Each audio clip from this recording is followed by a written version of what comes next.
Selanjutnya yaitu Wilcoxon Sign Rank Test.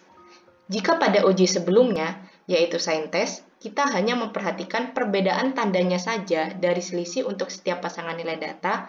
Nah, di uji kali ini, selain melihat perbedaan tandanya, kita juga akan memperhatikan besaran atau magnitud dari selisih untuk setiap pasangan nilai data.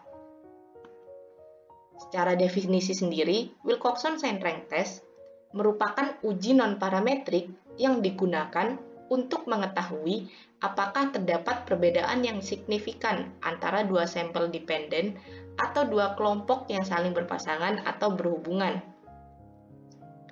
Uji ini merupakan uji alternatif dari uji paired simplicity test apabila tidak memenuhi asumsi normalitas. Untuk melakukan uji ini, maka asumsi atau syarat yang digunakan dalam Wilcoxon Sign Rank Test yaitu: pertama, variabel dependen yang diuji berskala data ordinal atau interval atau rasio. Dan yang kedua, variabel independen terdiri dari dua kategori yang bersifat berpasangan. Adapun hipotesis yang menjadi landasan dalam Wilcoxon Sign Rank Test dapat dinyatakan dalam beberapa bentuk, tergantung apakah pengujian akan dilakukan satu arah atau dua arah. Seperti tertera pada layar, null hipotesis yang digunakan yaitu tidak terdapat perbedaan antar kelompok yang diuji, sedangkan alternatif hipotesisnya terdapat perbedaan yang signifikan antar kelompok yang diuji. Berikut merupakan langkah-langkah pengerjaannya, di mana pertama kita akan memasangkan data-data pada kedua kelompok, lalu dihitung selisihnya dan dilakukan perankingan. Nah, selanjutnya kita akan menghitung total ranking untuk yang bertanda positif dan negatif. Jumlah ranking yang paling kecil itu nantinya yang akan kita sebut sebagai W hitung. Langkah sebelumnya hanya berlaku ketika jumlah sampelnya kurang dari atau sama dengan 20. Nah, ketika jumlah sampelnya lebih dari 20, kita harus melakukan pendekatan distribusi normal terlebih dahulu untuk mendapatkan nilai probabilitas kumulatif Z dengan rumus seperti tertera pada layar. Untuk keputusan yang akan diambil, nantinya ketika jumlah sampelnya kurang dari sama dengan 20, maka kita akan mereject null hipotesis ketika nilai W hitung kurang dari sama dengan nilai W kritis, di mana W kritis ini nantinya akan kita dapat dari tabel nilai kritis Wilcoxon. Sedangkan untuk jumlah sampel lebih dari 20, kita akan mereject null hipotesis ketika nilai probabilitas kumulatif dari Z kurang dari taraf signifikansi yang digunakan. Untuk lebih jelasnya, nanti kita akan jelaskan di video kedua terkait pekerjaan pada studi kasus. Oke, selanjutnya ada Mann-Whitney-Yu dan Wilcoxon Rank Sum Test. Nah, uji ini adalah salah satu uji non-parametrik yang digunakan untuk mengetes dua kelompok yang independen atau tidak saling berhubungan. Nah, Wilcoxon Rank Sum atau WRS test juga biasa disebut dengan Mann-Whitney-Yu atau MWU. Nah, kedua tes ini meskipun biasa disebut sama atau biasa tertukar gitu, tetapi penyajiannya agak sedikit berbeda ya teman-teman. Nah, perbedaannya ada di mana? Ada di sini. Nah, kalau untuk hipotesisnya sendiri masih sama sih.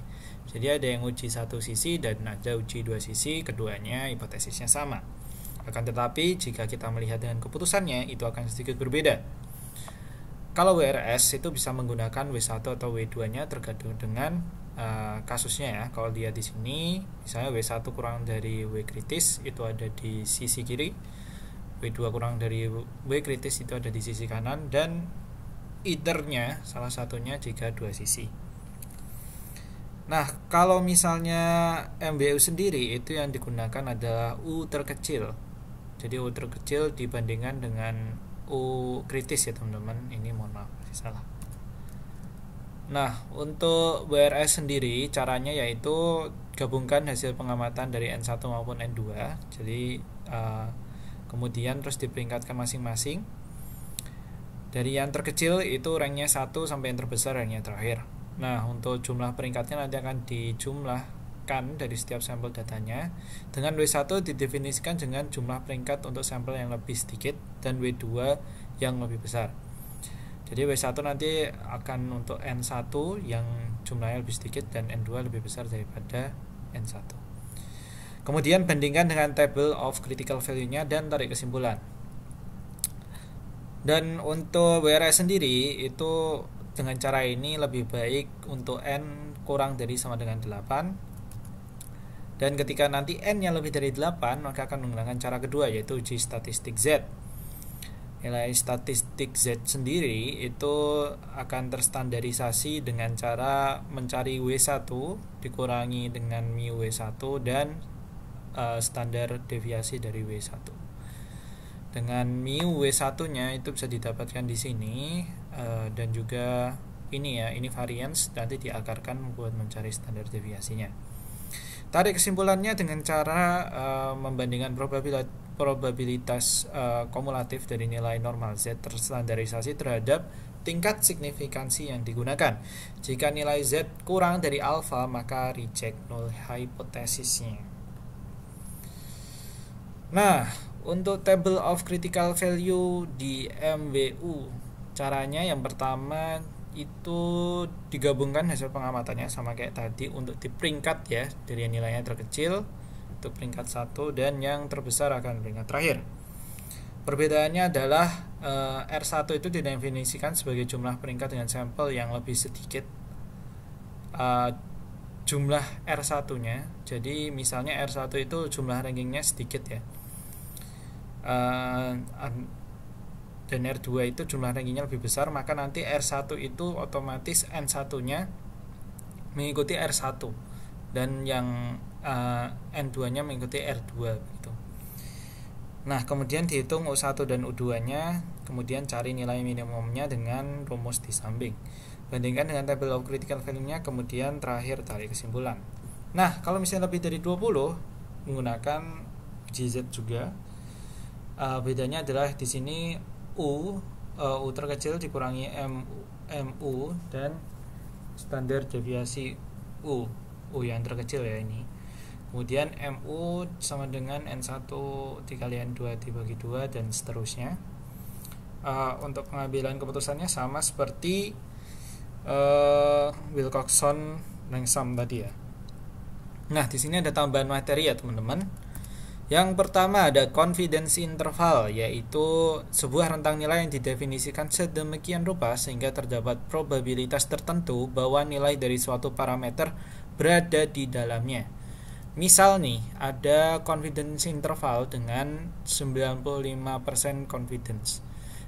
Artinya adalah nilai yang berada di interval tersebut kita yakini true 95%. Misalnya di sini adalah kita mengatakan mediannya 90% ada di rentang ini. Berarti kita yakin dengan 95% bahwa nilai mediannya akan berada di rentang itu gitu. Dan jika di luarnya itu kemungkinan benarnya hanya 5%. Nah, untuk effect size itu adalah pengukuran statistika yang digunakan untuk menentukan kekuatan hubungan atau perbedaan antar variabel. Juga untuk bisa mengukur apakah penelitian itu memiliki efek yang besar atau tidak. Itu misalnya gini. Katakanlah kita mau mengukur tinggi anak 11 tahun dan 12 tahun dibandingkan dengan penelitian 11 tahun dengan 16 tahun. Nah, kemungkinan itu kita bisa asumsikan, kita bisa hipotesiskan gitu kan ya. Untuk yang penelitian pertama 11 tahun versus 12 tahun itu mungkin akan lebih tinggi 12 tahun, tetapi perbedaannya tidak terlalu jauh dibandingkan dengan penelitian yang selanjutnya, yaitu membandingkan anak 11 tahun dan 16 tahun. Itu mungkin nanti perbedaannya akan jauh. Nah, ini makanya nanti efek size-nya akan semakin besar. Nah, selanjutnya ada Hodges-Lehmann estimate. Itu jadi estimator yang cukup robust untuk mencari parameter lokasi dari suatu distribusi. Jadi bisa juga menggambarkan median atau pseudo median tergantung dari simetrisnya atau tidak dari distribusi tersebut. Nah, parameter lokasi itu kayak min, median gitu tuh parameter lokasi. Jadi kalau misalnya untuk non parametrik itu kan distribusinya tidak beraturan, jadi perlu ada tool khusus. Contohnya itu pakai Hodges-Lehmann ini untuk mencari mediannya. Nah, kalau misalnya asimetri itu akan disebut pseudo median itu. Nah, tool ini itu lebih robust karena tidak terganggu oleh outlier, jadi lebih stabil atau tidak labil.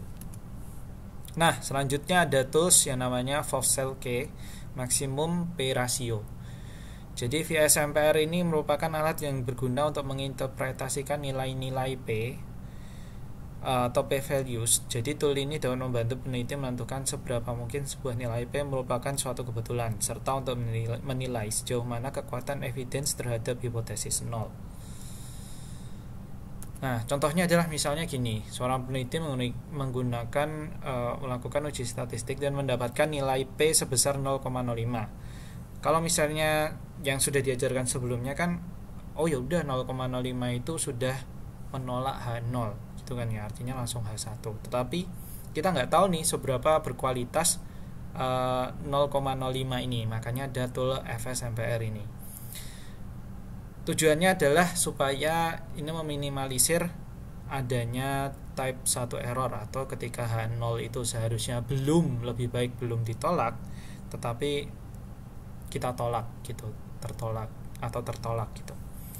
Jadi untuk kasus ini misalnya 0,05 dari tool FSMPR ini cukup rumit ya perhitungannya, tapi di CASP nanti auto calculate, jadi kita tinggal dapat aja angkanya berapa.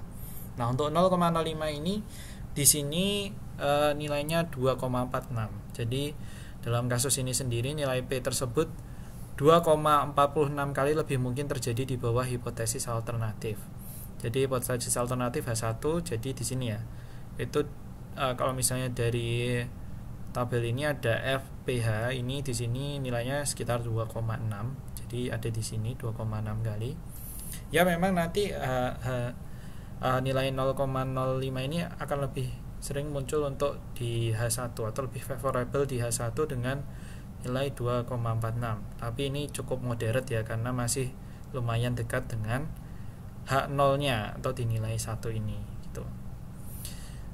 Nah, gimana caranya supaya kita lebih yakin dengan penolakan terhadap H0 itu dengan memperkecil nilai P-nya gitu. Semakin kecil nilai P-nya nanti akan semakin besar nilai FSMPR-nya.